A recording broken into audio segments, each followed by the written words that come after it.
Troisième séquence de la matinée. Ouais, on fait le micro, on va changer aussi de lieu, d'endroit.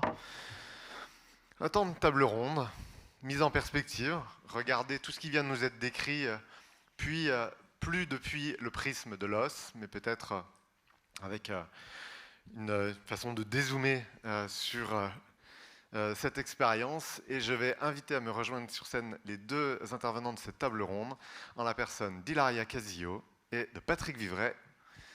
Bienvenue à vous.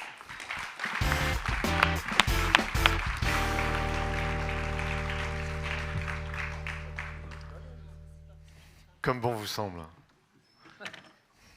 Je m'assois avec vous. Tiens, tenez. Merci.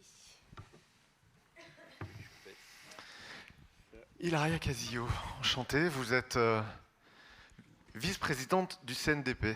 De la CNDP. De la CNDP, la Commission nationale du débat public, effectivement. J'ai mal genré le nom de votre organisation. Peut-être vous pouvez déjà juste nous préciser dans un premier temps le rapport qu'a la CNDP avec tout ce que vous entendez depuis ce matin dans cette salle.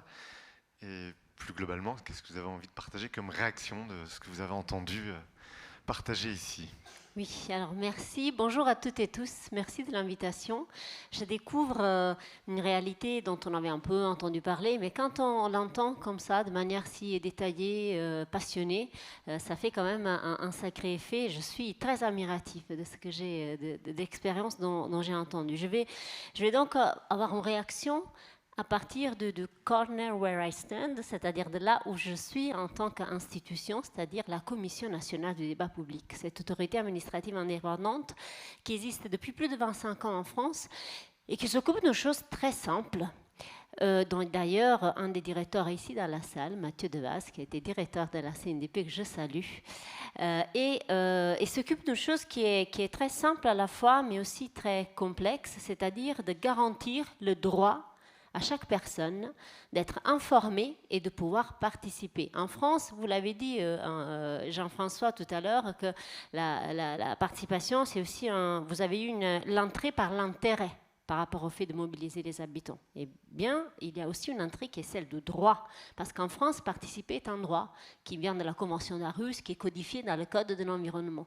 Donc, et je dis ça parce que j'ai vu pas mal de liens, d'assonance entre tout ce que vous avez raconté, la question de la désobéissance, la question de la place de la parole contraire, la place de l'intérêt, dans l'action qui mène la Commission nationale du débat public, qui incarne un peu l'offre publique de participation citoyenne. Et notre rôle, je vous le disais, c'est lui de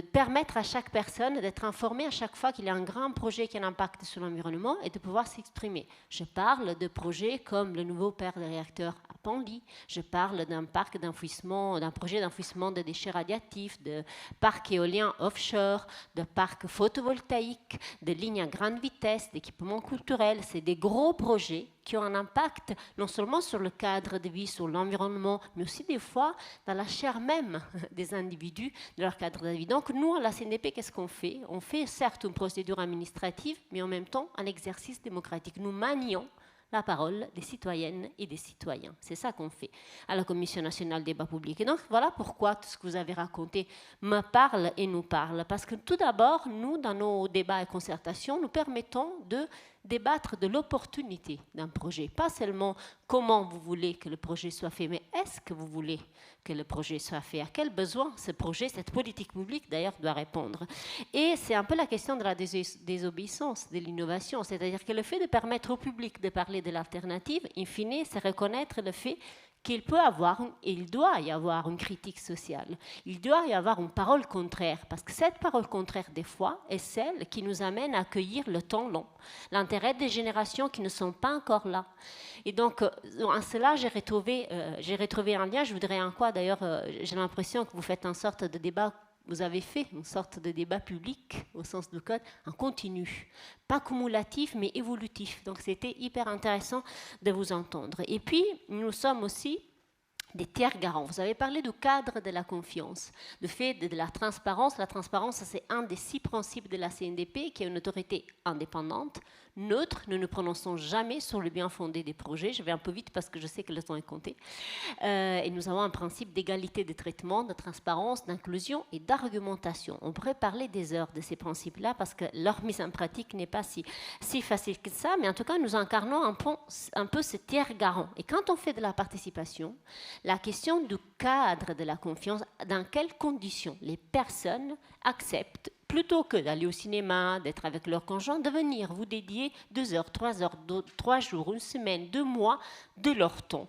S'ils n'ont pas l'assurance que vous n'êtes pas là pour leur faire passer la pilule, que tout le monde puisse correctement s'exprimer, que toutes les informations sont vraiment sur la table et surtout qu'il y ait une reddition des comptes, c'est-à-dire voilà ce qu'on a fait suite à l'expression de votre parole. Et il me semble que la reddition des comptes n'a pas manqué dans l'expérience qu'on vient d'entendre.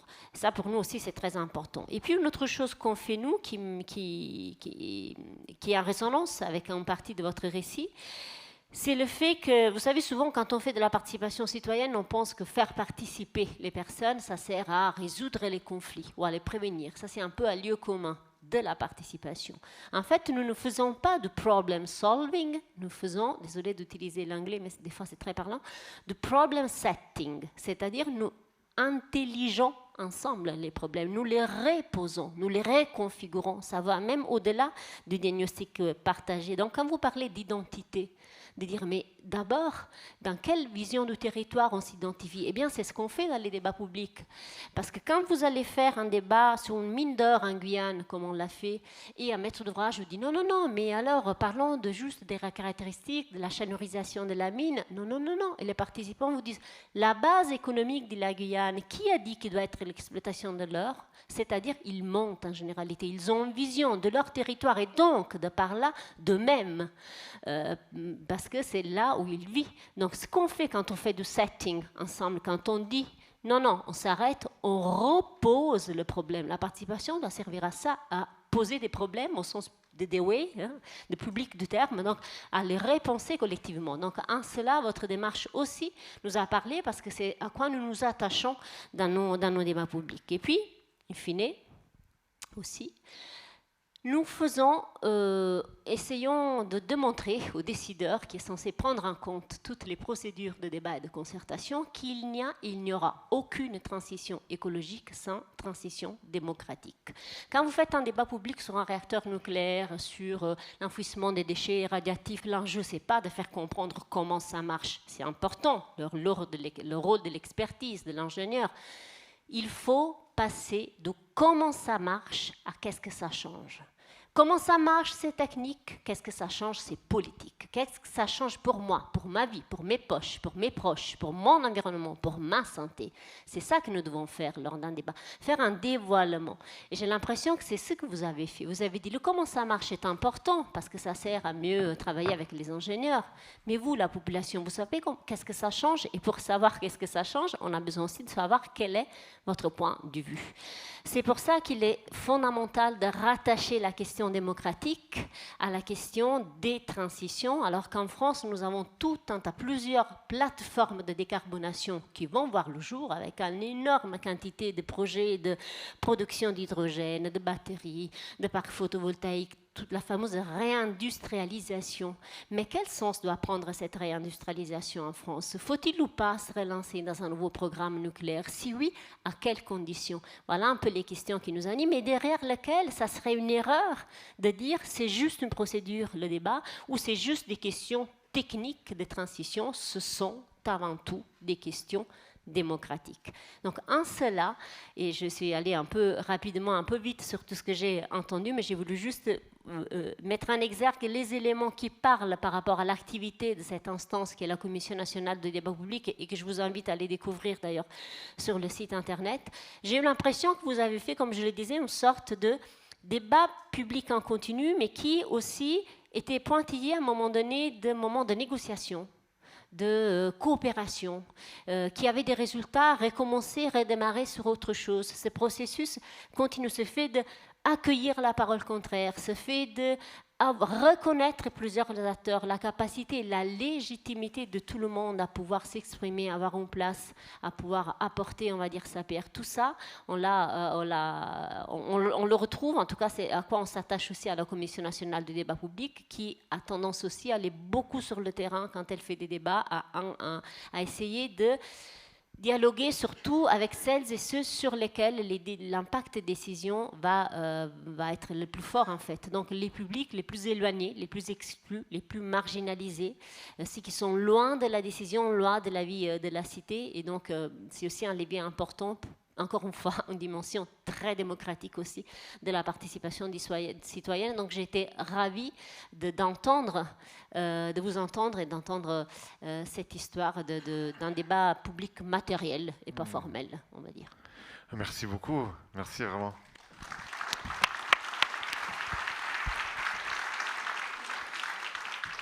Patrick Vivray, ton nom a été nommé à maintes reprises depuis le démarrage de cette journée, en référence à de nombreux points qui ont été des points clés de la démarche de transition. Peut-être juste te présenter, je sais que là on avait marqué philosophe, essayiste, je sais que tu te définis plus couramment comme passeur-cueilleur. Je te tends cette perche-là, comment tu te présentes aujourd'hui ? Oui.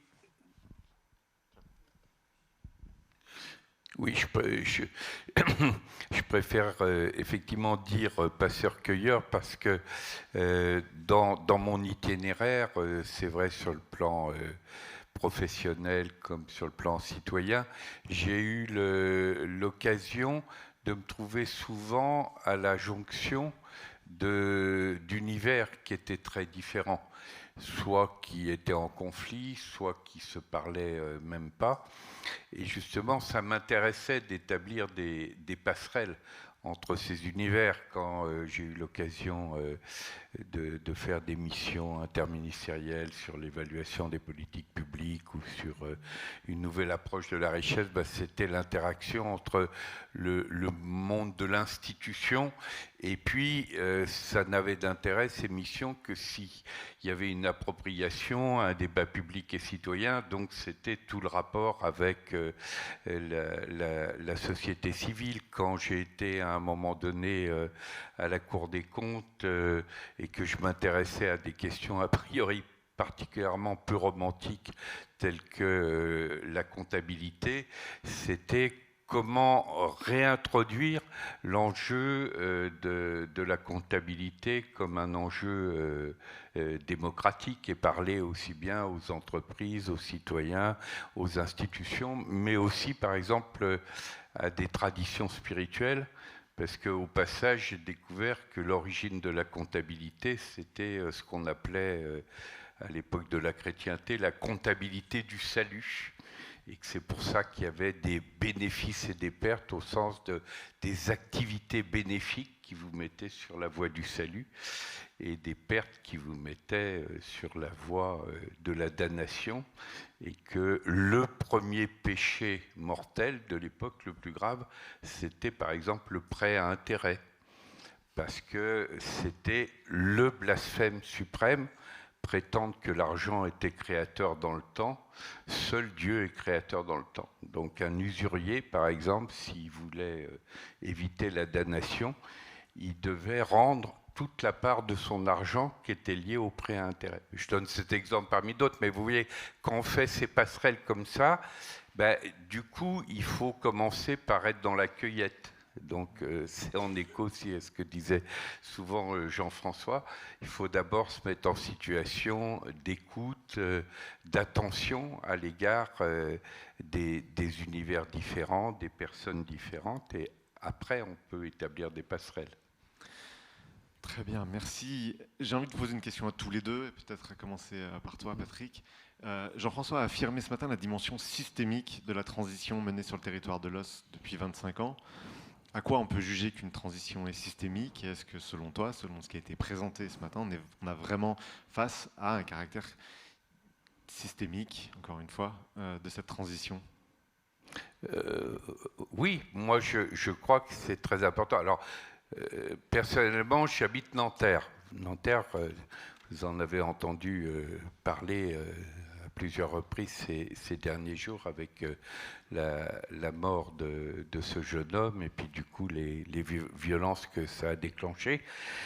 Et je suis très sensible à ce qu'on avait nommé au moment du 70e anniversaire de la Déclaration universelle des droits humains, on avait rassemblé beaucoup de réseaux internationaux autour des l'initiative des dialogues en humanité, et on avait dit il y a deux dérèglements climatiques. Il y a celui qu'on commence de plus en plus à diagnostiquer. À l'époque, c'était moins qu'aujourd'hui, mais on commençait à le repérer. Mais il y a un autre dérèglement qu'on avait appelé la glaciation émotionnelle, et qu'il fallait accorder autant d'importance à ce second dérèglement parce que c'était la montée des intolérances, des haines, des risques de guerre de tous contre tous, etc. Et là, maintenant, on est en plein dedans. Et moi, ce que je trouve passionnant dans tout ce qu'on a entendu depuis hier, c'est qu'on avance simultanément, et là, il y a un caractère systémique, sur ces deux terrains. Quand on voit par exemple la question de la confiance, la question de l'apaisement, le fait que des personnes se remettent debout, la question de la fierté, tout ça, c'est on lutte contre la glaciation émotionnelle et on permet à des humains de s'élever. Moi, j'étais très frappé hier quand on dînait, par exemple, Jean-François était particulièrement sensible à cette chorale, qui est une chorale d'amateurs, mais qui justement avait trouvé en eux-mêmes une formidable puissance créatrice. Et il disait, d'une certaine façon, je suis encore plus fier de toutes ces personnes qui se sont remises debout que de la transition écologique proprement dit. Donc pour moi, cet enjeu-là, il est vraiment au cœur d'une approche systémique et il est à toutes les échelles, parce qu'on le voit bien sûr dans cette ville, mais toutes les échelles de territoire, y compris l'échelle planétaire, sont confrontées à cette situation. On a beaucoup évoqué le changement de regard, à juste titre. Par exemple, avec Mireille Delmas-Marty, on évoquait le changement de regard nécessaire du point de vue de l'humanité elle-même. C'est-à-dire les astronautes comme Thomas Pesquet, mais bien d'autres, avant d'être astronautes, ils ont été pilotes d'essai et pour la plupart d'entre eux, pilotes de chasse. Quand ils étaient pilotes de chasse, ils étaient dans des logiques de surplomb, de domination et de guerre. Quand ils deviennent astronautes et qu'ils voient la Terre vue de l'espace, les deux mots-clés qu'ils utilisent, c'est émerveillement et fragilité. Émerveillement parce que cette Terre leur paraît magnifique et tout de suite, à la rigueur, le premier tour de planète, ils regardent où est leur pays, mais dès le deuxième tour, ils s'intéressent à l'ensemble de la planète. Et fragilité parce que c'est à la fois la fragilité écologique qui repère tout de suite, la fine couche atmosphérique et qui est menacée par exemple, puisque l'oxygène il est d'abord produit par le plancton des océans. Donc par exemple, une question telle que l'acidification des océans, c'est un enjeu de fragilité, mais aussi à cause du fait que cette espèce qui est devenue dominante sur cette planète, si elle ne devient pas plus responsable, plus humaine, plus sage et plus intelligente, mais au sens de l'intelligence créatrice, non seulement elle peut détruire cette planète, mais elle peut aussi s'autodétruire elle-même. Bon. Quand on fait ce changement de regard, qui est aussi un changement de posture, on arrive aux questions que vous posiez à l'instant, parce que le propre d'une démocratie de qualité, qui est une démocratie continue et pas simplement épisodique, d'une démocratie qui met l'ensemble des acteurs autour de la table et qui s'intéresse pas seulement à savoir quel est le prochain vainqueur d'une compétition électorale, ça ne marche que s'il y a ce changement de regard.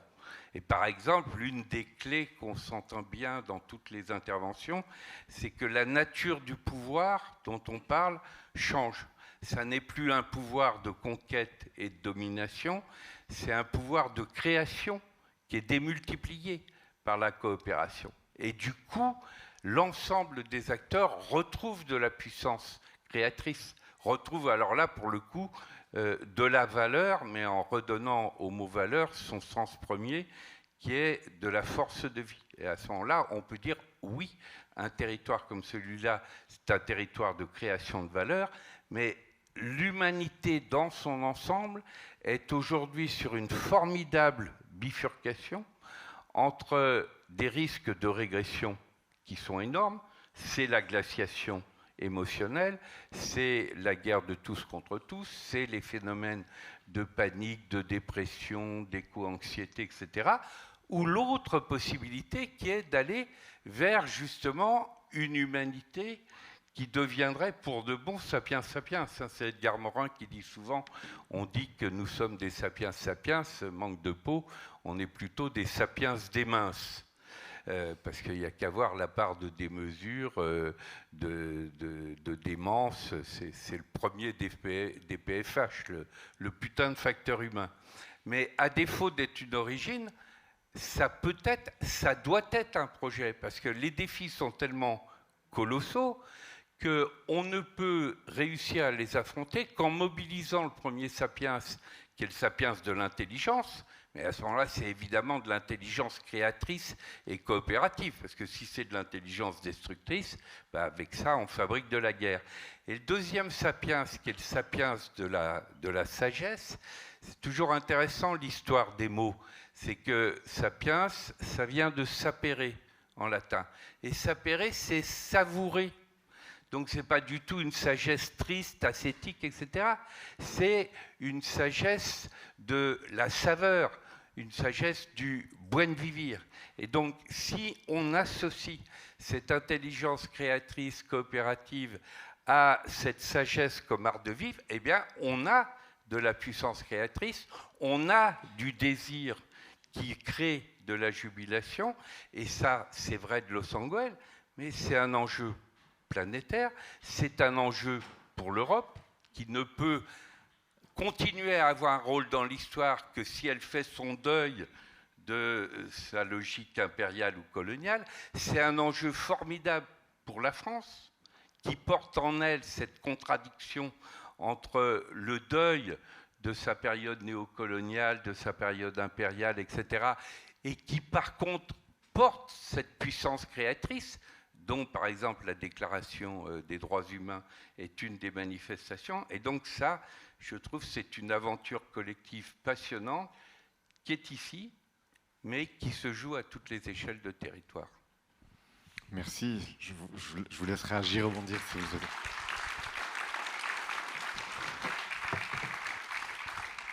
Alors, sur la question de l'approche systémique, comme on fait aussi le saut d'échelle, bien évidemment, je n'ai pas la réponse. Je peux juste vous dire que lors de nos débats publics, par exemple, sur un débat public qu'on a fait sur la programmation pluriannuelle de l'énergie, il était frappant de voir comme cette tension émergeait par rapport à la transition énergétique écologique. On a vu émerger chez les participants à ce débat une tension entre le bien, le juste et le possible. Ce que pour moi est bien comme personne, pour moi on va dire un intérêt particulier, ce qui est juste, ce qui fait justice collectivement, justice spatiale, territoriale, sociale, etc. Et ce qui est possible de faire, ce qu'il faut faire parce que c'est nécessaire de le faire. Et le minimum commun dénominateur à partir duquel on peut partir, toutes ces pistes-là, cette tension entre le bien, le juste et le possible, c'est quelque chose qui aura un impact sur la manière dont on va traduire de manière systémique les enjeux de la transition. Et un deuxième élément, c'est celui du plus grand nombre. On vit dans une époque où il y a beaucoup la mode qui est très, très, très intéressante et positive des conventions citoyennes, donc de mini-public, d'une approche très délibérative à la démocratie, ce que nous pratiquons aussi à la Commission nationale parce qu'on fait ce qu'on appelle des mini-publics, donc travailler avec un certain nombre de personnes tirées au sort. Mais sans effet de masse, la transition n'aura pas lieu. Donc, pour des raisons environnementales, l'effet de masse pour avoir la bascule est nécessaire. Pour des questions démocratiques, la participation est un droit de tout le monde, pas juste celles et ceux qui ont la chance d'avoir été tirés au sort. Pour ces questions-là, sans le plus grand nombre, les transitions démocratiques et les transitions écologiques ne se feront pas. Donc pour faire système, il faut embarquer le plus grand nombre. Et pour embarquer le plus grand nombre, il y a aussi la question de la mise en récit qui a été aussi évoquée, qui ne concerne pas seulement la manière dont on raconte la communication, c'est comment on refonde ce qui à une époque était les grands récits. Quel est un nouveau modèle de société, de vision, quelle est une nouvelle pensée de l'être humain pour un autre être humain, de l'homme pour l'homme, d'une femme pour une femme. Enfin, vous voyez, donc ce grand récit-là lié à la haute transition qui nous attend manque cruellement, même si, et ça il faut le dire, lors des débats, des concertations, au moins depuis ce qu'on va à la CNDP, il est beaucoup plus présent de ce que l'on croit déjà chez certains participants. La société, c'est peut-être une banalité, mais enfin, des fois, elle est beaucoup plus en avance sur le fait de vouloir porter un modèle beaucoup plus large de société, d'économie, de développement, de vie. Et donc, c'est aussi peut-être être davantage à l'écoute un peu des avancées qui sont déjà en cours. Et aussi la question de la prise en compte de temps long et des générations futures. Pour avoir une approche systémique, pour installer des choses dans la durée, c'est aussi commencer à convoquer dans nos débats et nos concertations, dans nos politiques publiques, celles et ceux qui ne sont pas encore là, des humains, mais aussi le vivant. Et ça, c'est une vraie question pour embrasser jusqu'au bout la logique de la transition dans la manière dont on conçoit les politiques publiques. Donc, comment on fait participer, par exemple, les très, très jeunes publics ou les jeunes publics, et comment on prend en compte une temporalité beaucoup plus longue. Donc, je pense que la question de la refondation d'un grand récit, la composition de la question de la justice va être au cœur de l'approche systémique aux transitions. Nous avons fait récemment garantie pour le gouvernement en concertation sur le mix énergétique et il y avait quand même 3 mots qui revenaient systématiquement. C'était justice, planification et État. On veut voir long, on veut de la justice. Et l'État doit revenir dans son rôle fondateur, ne plus déléguer certaines choses. Je trouve que ces 3 mots qui étaient revenus lors des débats étaient particulièrement parlants. Voilà. Un grand merci à vous. Je sais que vous avez un train qui vous attend et que vous devez nous quitter. N'hésitez pas à vous absenter dès à présent. Je vais juste peut-être terminer cette table ronde avec peut-être une invitation à réagir de Patrick Vray. Merci encore à vous. Merci vraiment. Je m'excuse. Merci beaucoup. Peut-être juste aussi rapidement, parce qu'on va être amené à conclure pour aller déjeuner tous ensemble. Los Angeles, c'est une trajectoire de 25 années. Si on raisonne bien aujourd'hui, compte tenu aussi de l'accélération d'un certain nombre de processus, est-ce qu'on a 25 ans devant nous? Est-ce qu'on peut considérer que ce qui a été fait dans ce temps-là peut servir de modèle? Est-ce qu'il y a un enjeu à poser le sujet dans une toute autre temporalité? Voilà, comment on concilie ce temps court, ce temps long? Voilà la question du temps qu'on a pour réagir à la situation dans laquelle nous sommes. Alors effectivement, la question du temps, elle est déterminante, mais souvent on confond les vraies urgences avec la précipitation. On est dans des sociétés qui sont animées par des logiques de précipitation, alors que la vraie urgence, elle résulte de repérage de risques vitaux. Quand on évoque d'un côté les enjeux écologiques et puis de l'autre côté ceux que j'évoquais sous le terme de glaciation émotionnelle, donc avec les risques de généralisation de guerre civile et de guerre internationale, là, on peut dire qu'on est vraiment sur du vital. Mais une bonne partie de ces enjeux-là, qui sont des enjeux vitaux, qui relèvent de vraies urgences, nécessitent, pour être traités, au contraire, de ralentir. Parce qu'une bonne partie des dégâts écologiques que nous faisons sont liés à cette course folle qui s'exprime par le productivisme, par l'hyperconsommation, et une bonne partie de la glaciation émotionnelle résulte aussi du fait que nous avons des comportements d'hamster. Si nous prenions plus de temps pour nous émerveiller, plus de temps pour aimer, Jean-François évoquait l'importance du désir, et y compris l'expérience du désir amoureux, plus de temps pour être dans l'étonnement de vivre. Je suis frappé du fait que Edgar Morin, j'ai eu encore la chance de parler avec lui il y a quelques jours, il continue à 102 ans à dire « Je suis dans l'étonnement et de l'émerveillement de vivre ». Il sait bien que son temps de vie lui est compté, mais il a cette extraordinaire capacité de s'étonner de vivre, et que des choses qui peuvent paraître banales deviennent à ce moment-là extraordinaires. Et donc, à bien des égards, ralentir est une des conditions pour traiter les défis vitaux qui sont devant nous. Donc la façon dont on articule le temps relativement proche et le temps long, c'est aussi d'intégrer des stratégies dans le rapport au temps qui soient différents.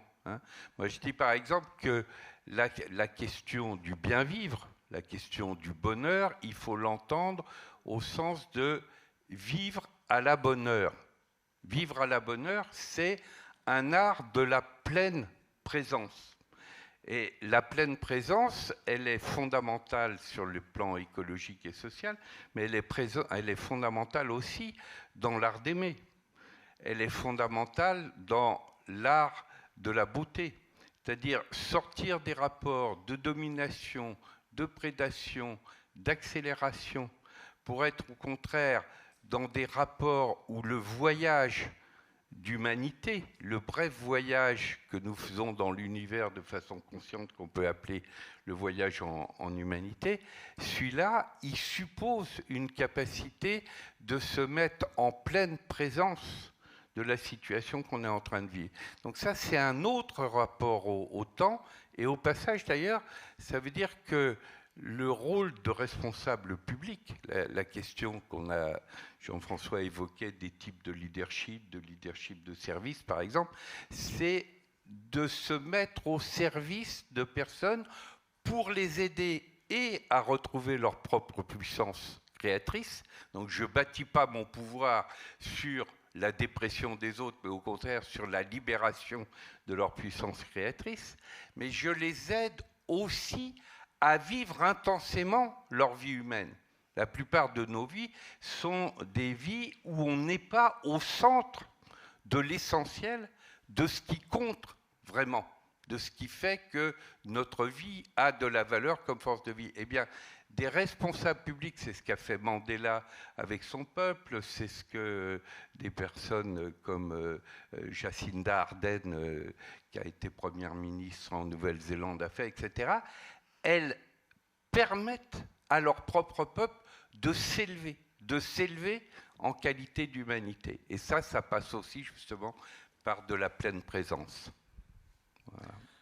Merci Patrick, un grand merci à toi. Merci.